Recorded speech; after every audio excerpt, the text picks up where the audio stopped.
Hey everyone, I'm going to show you how to change the wallpaper in a WhatsApp chat. First, open WhatsApp on your phone. Find the chat where you want to change the wallpaper. Tap on the contact's name at the top of the chat. Once you tap on their name, you'll see an option called Chat Theme or Wallpaper and Sound, depending on your device.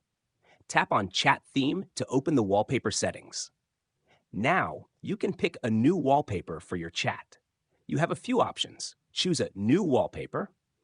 Pick an image from your own photos to use as a custom wallpaper. Simply tap on the wallpaper you like, and WhatsApp will show you a preview.